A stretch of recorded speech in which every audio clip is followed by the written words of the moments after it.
Good morning student. मैं योगेंद्र कुमार आज आपके लिए एक नया टॉपिक लेके आया हूँ, that is vapour absorption refrigeration cycle, that's also known as VARS।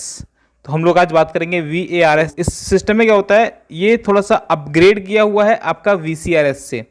VCRS में हम जहाँ पर कंप्रेसर का यूज करते हैं, वहाँ हम लोग इस VARS में कंप्रेसर को हटाकर एक नई डिवाइस लगाते हैं, दैट इज एब्जॉर्वर और रीजनरेटर। ठीक है, तो हम लोग आज सबसे पहले थोड़ा सा मैं आपको बता दूं, इंट्रोडक्शन दे दूं ब्रीफली कि VARS कैसे काम करता है। Then after I will discuss about VARS। Okay, so that is VCRS। VCRS means compression cycle जो आपका था। हम इस कंप्रेशन साइकिल में देखें तो आपको मालूम था यहाँ पर जो कंपोनेंट थे वो क्या थे, कंप्रेसर, उसके बाद आपका था कंडेंसर, उसके बाद आपका था एक्सपेंशन कॉइल और आपका था उसके बाद evaporator. So these are 4 components are basically used in vapour compression refrigeration system और VCRS साइकिल। ओके, तो अब देखिए हमारा जो डिजायर इफेक्ट हमें मिलता था, कहाँ से मिलता था, इवापोरेटर से। तो यहाँ आपको इवापोरेटर से डिजायर इफेक्ट मिल रहा है, यही चीज आपका VARS में भी होगी। आपको डिजायर इफेक्ट VARS में इवापोरेटर से ही मिलेगा। ठीक है, और ये आपका कंप्रेसर है, that is condenser, that is capillary tube और थ्रोटलिंग डिवाइस हम इसको बोल सकते हैं, या एक्सपेंसिव डिवाइस से बोल सकते हैं। और लास्ट वन हमारा इवापोरेटर। तो ये हमारा का कनेक्शन जो था इस तरीके से था, आपने देखा था कनेक्शन हमारा, जो हम Q1 हीट और अपना रिलीज करते हैं एनवायरनमेंट में, वो कहाँ से करते हैं, कंडेंसर के थ्रू करते हैं। कंडेंसर हमारा बाहर एनवायरनमेंट में हीट रिलीज करने के लिए यूज किया जाता है। और ये सारी डिवाइसेस आपको मालूम ही है कि हमारा कंप्रेसर क्या करता है, प्रेशर को इंक्रीज करता है, और कंडेंसर हमारा जो प्रेशर तो इंक्रीज हो गया है, मगर उसको जो हमारा रेफ्रिजरेंट है उसे लिक्विड फॉर्म में कन्वर्ट करने के लिए काम आता है। ठीक है, तो ये चीज़ें मैं आपको पहले अपनी लास्ट वीडियो में डिस्कस कर चुका हूँ। और जिन लोगों ने मेरा पहला वीडियो नहीं देखा है तो वो ऊपर आई आइकन आपको दिखाई देगा, उस पर आप क्लिक करेंगे तो आपको पुराना वीडियो का लिंक मिल जाएगा और आप वहाँ से भी जा सकते हैं और मेरे यूट्यूब चैनल को भी फॉलो कर सकते हैं। इसमें भी आपका वो लिंक पहले से ही गिवन है, कोई दिक्कत नहीं है उसमें। ठीक है, तो यहाँ सेम है, सारी चीज़ें वही हैं। यहाँ हम लोगों का जो मेन मोटो है, वो मोटो ये है कि हम लोग यहाँ से कंप्रेसर को रिमूव करना चाहेंगे। ठीक है, और कंप्रेसर को रिमूव करने का मतलब यह है कि हमें कोई और एडिशनल डिवाइसेस यहाँ पर यूज करनी होंगी जो कि कंप्रेसर की तरह या कंप्रेसर के वर्क को यहाँ पर कर सकें।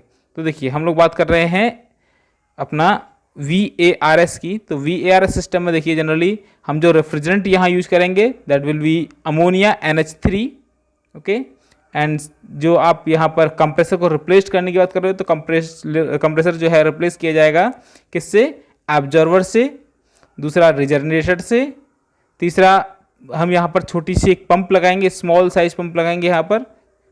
अगला एक और आपका डिवाइस होगा that is called rectifier. Rectifier का हम जो यूज करेंगे वो जनरली करते हैं कि जो आपका ट्रेसेज अमाउंट ऑफ वाटर जो हमारा रहता है उसको रिमूव करने के लिए रिड्यूसिंग वाल्व के में इसका हम जो यूज करते हैं वो करते हैं अपने जो रेफ्रिजरेंट के प्रेशर को, या फिर हम कह सकते हैं जो वाटर हमारा वहाँ अमोनिया से निकलेगा उस वाटर को उसी प्रेशर पर लेके आने पर जिस प्रेशर में हमारा एब्जॉर्बर में वाटर और वो सब चीज़ें प्लेस्ड हैं। ठीक है, उसके बाद हमारा हीट एक्सचेंजर लगाएंगे हम लोग हीट को एक्सचेंज करने के लिए, और एब्जॉर्बेंट जो यूज करेंगे दैट विल बी वाटर।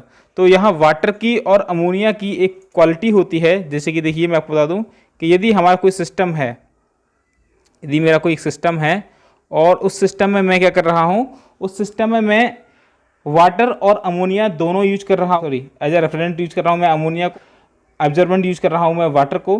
तो हम लोग यदि कोल्ड कंडीशन में वाटर को यूज करते हैं, कोल्ड वाटर यूज करते हैं, तो कोल्ड वाटर को यदि हम लोग अमोनिया के साथ मिक्स करें तो इट विल मिक्स वेरी मतलब आपका क्या होगा, प्रॉपरली मिक्स हो जाएगा, है ना। तो that system is known as aqua ammonia solution. जब हमारा कोल्ड वाटर हमारा मिक्स होता है अमोनिया के साथ, वो प्रॉपरली मिक्स भी हो जाता है, तो that system is known as aqua ammonia solution. ठीक है, मगर जैसे ही हमारा वाटर नॉर्मल टेम्परेचर पे आता है या वाटर हमारा गर्म होता है, ठीक है, तो वाटर के गर्म होने पर, है ना, वाटर के गर्म होने पर क्या होता है, हमारा जो अमोनिया है वो अमोनिया वाटर से रिमूव होना शुरू होता है, उसका मिक्सअप नहीं होता। या कह सकते हैं कि आपका जो अमोनिया है वो वेपर कंडीशन में या नॉर्मल टेम्परेचर पे जो हमारा वाटर है, नॉर्मल टेम्परेचर पे हमारा वाटर अमोनिया को रिलीज कर देता है और वहाँ से आपका अमोनिया और वाटर एक दूसरे से सेपरेट हो जाते हैं यदि हम उसे थोड़ी सी हीट प्रोवाइड कराएं तो। ठीक है, तो ये एक्वा अमोनिया जो सोल्यूशन आप देख रहे हैं उस डायग्राम में, यहाँ पर ये जो आपको दिखाई दे रहा है ये इसी का एग्जाम्पल है। पहले मैं अपना ठंडा वाटर यूज़ किया था, कोल्ड वाटर यूज़ किया था तो कोल्ड वाटर के टाइम पे क्या था, दोनों चीज़ें आपस में मिक्स हो गई थी, हमारा अमोनिया और वाटर। मगर जैसे ही मैंने वाटर को नॉर्मल कंडीशन में लाया या थोड़ी सी हीट प्रोवाइड कराई तो वाटर से आपका अमोनिया जो है वो अलग हो गया, ठीक है, सेपरेट हो गया। तो अब यही सेपरेशन का हम यूज करेंगे रेफ्रिजरेंट की तरह, और यही चीज़ हम यूज करेंगे अपने वेपर एब्जॉर्प्शन रेफ्रिजरेशन सिस्टम में। ठीक है, तो देखिए क्या करना है हमें। सबसे पहले हम जो साइकिल देखेंगे, देखो इस साइकिल में मैंने आपका ये पुराना साइकिल है, ये वही साइकिल है जो आपका VCRS में आप लोग देखे थे। अब VCRS में हमारे पास कंडेंसर था, हमारे पास एक्सपेंशन वाल्व था, है ना, हमारे पास एवापोरेटर था। मगर जो कंप्रेसर हमने यूज किया, अब कंप्रेसर की जगह हम लोगों ने क्या कर दिया, देखिए ये इतना अरेंजमेंट हमने यहाँ पर लगा दिया। कंप्रेसर की जगह हमने क्या लगा दिया, ऑब्जर्वर लगा दिया, पंप लगा दिया, हीट एक्सचेंजर लगा दिया, जनरेटर लगा दिया, रेक्टिफायर लगा दिया। तो ये सारी चीज़ें हमने यहाँ पर लगा दी। अब देखिए ये आपको डायग्राम में ये जो एरो दिखाई दे रहे हैं वो एरो 3 कलर के दिखाई दे रहे हैं। मैंने आपको यहाँ पर एरो को 3 कलर से इंडिकेट किया हुआ है। तो पहला आपका कलर है वो है रेड, दूसरा कलर है आपका ब्लैक, तीसरा कलर आपका है ब्लू। रेड कलर का मतलब ये है जहां जहां आपको रेड कलर का एरो दिखाई दे रहा है वहां क्या है, आपका वाटर और अमोनिया दोनों कुछ ना कुछ अमाउंट में मिक्स हैं। ठीक है, दूसरा जहां ब्लैक आपको इंडिकेट कर रहा है, जहां आपका ब्लैक कलर का एरो बना हुआ है, उसका मतलब यह है कि आपका सिर्फ और सिर्फ वहां के अमोनिया फ्लो कर रहा है। और तीसरा आपका है ब्लू, और ब्लू का सिर्फ मतलब यह है कि यहां हमारा सिर्फ और सिर्फ वाटर फ्लो कर रहा है। ठीक है, तो ये 3 एरो से मैंने अलग अलग अपने जो रेफ्रिजरेंट और ऑब्जर्वर यूज किया हुआ है उन दोनों चीज़ों को मैंने इंडिकेट कर दिया है कि कहाँ वो मिक्स हो रहे हैं और कहाँ वो दोनों आपस में सेपरेट हैं। ठीक है, सबसे पहले हम बात करेंगे, चलो हम चलते हैं, स्टार्टिंग करते हैं एवापोरेटर से। तो सपोज कीजिएगा हमारा एवापोरेटर है और एवापोरेटर में हमने अमोनिया को एज ए रेफ्रिजरेंट यूज किया था। एक्सपेंशन वाल्व से हमारा अमोनिया आया। अमोनिया क्या करेगा, अमोनिया आपका एवापोरेटर से जो आपकी हीट होगी सब्सटेंस की, जो आपकी ऑब्जेक्ट की हीट होगी, उस हीट को क्या करेगा, एब्जॉर्ब करेगा अपने अंदर। आपका जो क्वालिटी होती है कह सकते हैं जो रेफ्रिजरेंट की, वो क्या होती है कि वो आपका हीट को एब्जॉर्ब करता है और आपकी हीट को एक्सट्रैक्ट करता है आपके उस ऑब्जेक्ट से जिसको आप ठंडा करना चाह रहे हैं। ठीक है, तो यहाँ एक आपका होगा एवापोरेटर क्या करेगा, आपका डिजायर इफेक्ट क्रिएट करेगा। ये डिजायर इफेक्ट के बाद क्या होगा, अब हमारा जो रेफ्रिजरेंट है वो कहाँ जाएगा, वो हमारा जाएगा एब्जॉर्बर में। तो एब्जॉर्बर रेफ्रिजरेंट को एब्जॉर्ब कैसे करेगा, क्योंकि हम लोगों ने यहाँ पर एक तरीके से कह सकते हैं कि यहाँ पर वाटर और अमोनिया का मिक्सअप किया हुआ है। तो यहाँ वाटर और अमोनिया आपके एब्जॉर्बर में मिक्स हो जाएंगे। ठीक है, जैसे ही वो दोनों मिक्स हो जाएंगे, अब क्या करेंगे, अब हम इस एब्जॉर्बर को थोड़ा सा हीट, मतलब यहाँ हमने एवापोरेटर से क्या किया था, यहाँ से हमारा जो रेफ्रिजरेंट आया था वो हमारा थोड़ा हीटअप था, तो क्या होगा, वो दोनों सेपरेट हो जाएंगे आपका। मगर कुछ अमाउंट जो आपका वाटर का होगा वो इसमें मिक्सअप हो जाएगा, क्योंकि हम जो जानते ही हैं कि हमारा जो कोल्ड टेम्परेचर पे आपका जो वाटर होता है तो हमारा एब्जॉर्बर के साथ वो मिक्सअप होता है। क्योंकि यहाँ से हमें सक करना है एक तरीके से, है ना, एवापोरेटर से क्या करना है, हमें सक करना है अपने जो आपका रेफ्रिजरेंट है, तो उसे सक करने के लिए हमने यहाँ पर कोई कंप्रेसर वगैरह कुछ लगाया हुआ है नहीं। तो क्या करेंगे, हम एब्जॉर्बर का यूज कर रहे हैं और एब्जॉर्बर में हमने पहले से यहाँ पर एक ठंडा पानी यहाँ पर फिल कर रखा है। ठीक है, कोल्ड वाटर हमने फिल कर रखा है। तो कोल्ड वाटर क्या करेगा, आपका एब्जॉर्ब करेगा आपके रेफ्रिजरेंट को।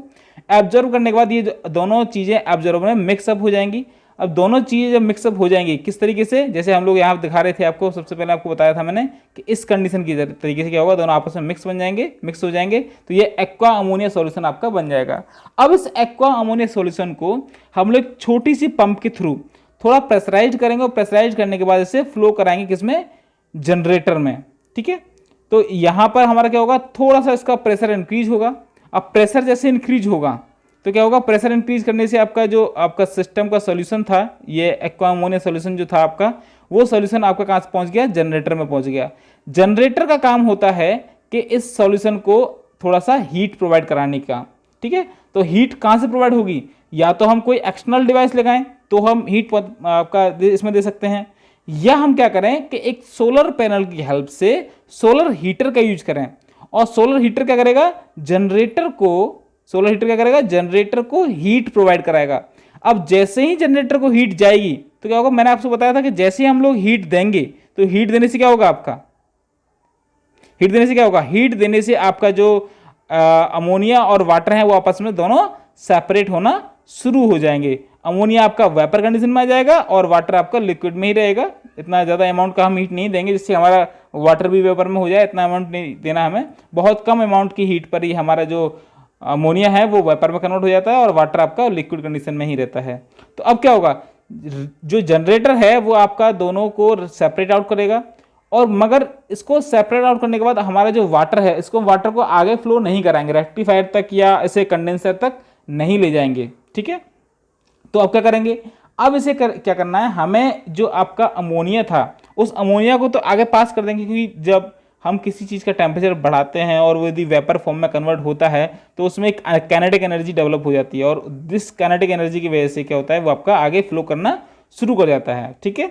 मगर कुछ अमाउंट, जब हम बात कर रहे हैं हीट दे रहे हैं, तो कुछ अमाउंट ऑफ वाटर जो हमारा होगा, हो सकता है वेपर में कन्वर्ट हो जाए, हो सकता है, ठीक है। यदि होता है या नहीं होता है वो बात अलग है, मगर यदि पॉसिबिलिटी ये हुई कि थोड़ा सा अमाउंट आपका वाटर का कंटेंट वेपर में कन्वर्ट हो गया और मिक्सअप हो गया आपका अमोनिया के साथ, तो हम उसे आगे फ्लो नहीं कराएंगे। तो उसे फ्लो नहीं कराएंगे तो ऐसा कुछ कोई डिवाइस यहाँ पर हमें लगाना पड़ेगा जो कि उसके फ्लो को रोक सके या उसे सेपरेट आउट कर सके, ठीक है। उसके लिए हम क्या करेंगे, अब यहाँ से हमने जो यहाँ पर ये आपका देख रहे हो ये पाइप जो हमने यूज किया है, इस पाइप का काम ये है कि जो हमारा हॉट वाटर है, ये वाटर में जो हमारा हीटिंग हुई है, उस हॉट वाटर को हम लोग यहाँ पर हीट एक्सचेंजर से होते हुए रिड्यूसिंग वाल्व का यूज करते हुए, रिड्यूसिंग वाल्व का यूज इसलिए करना है ताकि आपका जो प्रेशर इंक्रीज किया था हमने पंप से, उस प्रेशर को दोबारा से उतना ही मेंटेन करें जितना हमारे एब्जॉर्वर के लिए यहाँ पर रिक्वायर्ड है। जितना हमें प्रेशर रिक्वायर्ड है एब्जॉर्वर के लिए, उतने ही प्रेशर का वाटर यहाँ पर नीचे इसमें एंटर करे, ठीक है। तो इसलिए रिड्यूसिंग वाल्व का हम यूज करते हैं। रिड्यूसिंग वाल्व का काम सिर्फ यही है, it is use to reduce the pressure of water, okay. अब यहाँ हीट एक्सचेंजर मैंने क्यों लगाया, क्योंकि मैं यहाँ पर जो वाटर लेके जा रहा हूँ उस वाटर को गर्म नहीं ले जा सकता एब्जॉर्बर में। एब्जॉर्बर का काम ये होता है कि वहाँ पर वो मिक्सअप करेगा अमोनिया के साथ, तो यहाँ हम हॉट वाटर नहीं ले जाएंगे। तो क्या करेंगे, वाटर की हीट को हमें एक्सट्रैक्ट करना है by means of any heat exchanger. तो यहाँ हम लोग जनरेटर में हीट की ज़रूरत पड़ रही थी, यदि हम जनरेटर से पहले ही थोड़ी सी हीट प्रोवाइड करा दें अपने सॉल्यूशन को, है ना, तो हमें क्या होगा, यहाँ हेल्प हो जाएगी जनरेटर में उसे सेपरेट आउट करने के लिए। तो क्या होगा, जो हमारा यहाँ से वाटर आ रहा था, जो हमारा वाटर में थोड़ी सी हीट थी, उस वाटर की हीट को हम एक्सट्रैक्ट कर देंगे with the help of heat exchanger. किसके लिए, उस सॉल्यूशन के लिए जो हमारा एक्वा अमोनिया सॉल्यूशन आ रहा था पंप के बाद जो आ रहा था। तो क्या होगा, अब यहाँ से जब हमारा हीट एक्सचेंजर से होते हुए हमारा फ्लूइड निकलेगा, वाटर जो निकलेगा वो वाटर हमारा ठंडा हो चुका होगा, ठीक है।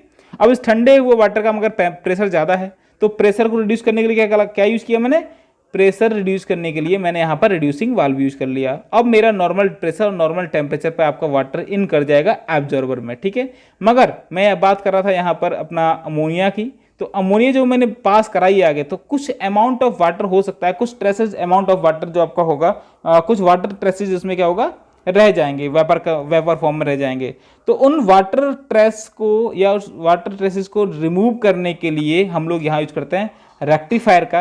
Rectifier it is another device which is used to reduce which is used to remove the water traces from the ammonia, ठीक है। अमोनिया के वेपर से वाटर ट्रेसेस को रिमूव करने के लिए हम इसका यूज करेंगे, थोड़ा सा और हीट प्रोवाइड करा देंगे इसे, ठीक है। ये इलेक्ट्रिक रेक्टिफायर जनरली हम यूज करते हैं यहाँ पर। और उसके बाद जो हमारा रेक्टिफायर के बाद जो हमारा रेफ्रिजरेंट निकलेगा, it will be a pure NH3, it will be a pure ammonia. अब ये अमोनिया हमारा किस फॉर्म में है, वेपर फॉर्म में है, ठीक है, ठीक है। अब ये हमारा अमोनिया वेपर फॉर्म में है, तो अब इस वेपर फॉर्म के अमोनिया को हमें ठंडा करना है, कंडेंस्ड करना है with the help of condenser, that's why we are using the condenser here. ठीक है, आफ्टर दैट हम लोग जब हमारा कंडेंसर से आपका निकलेगा, आपका जो रेफ्रिजरेंट है, आपका जो अमोनिया है, जब कंडेंसर से होते हुए जाएगा तो कंडेंसर क्या करेगा, उसको कंडेंस कर देगा। कंडेंस करने के बाद अब हमें उसका प्रेशर भी रिड्यूस करना है। तो प्रेशर रिड्यूस करने के लिए हमें अनदर डिवाइस यूज करनी है, that device is known as expansion device, it may be capillary tube और थ्रॉटलिंग डिवाइस। ठीक है, तो एक्सपेंशन डिवाइस को जाते हुए हम लोग दोबारा से अपना वही रेफ्रिजरेंट को एवोपरेटर हमारा लगा हुआ है उससे हम फ्लो कराएंगे और हमारा डेयर इफेक्ट यहाँ से गेन करेंगे। तो ये एक कंप्लीट साइकिल हुआ वेपर एब्जॉर्प्शन रेफ्रिजरेशन सिस्टम का। ये कंप्लीट साइकिल है। यदि आपको एग्जाम में पूछा जाता है तो आप स्पेशली एक एक कंपोनेंट का यहाँ पर यूज बताएंगे। और this is also known as aqua ammonia refrigeration system, VARS को हम लोग एक्वा अमोनिया रेफ्रिजरेशन सिस्टम भी बोलते हैं। ठीक है, thanks for watching this video. यदि आपको वीडियो पसंद आया हो, यदि आपको वीडियो में कोई डाउट है तो आप मुझे कमेंट सेक्शन में कमेंट कर सकते हैं। यदि पसंद है तो आप मुझे इसे सब्सक्राइब कीजिए प्लीज़। Thank you everyone.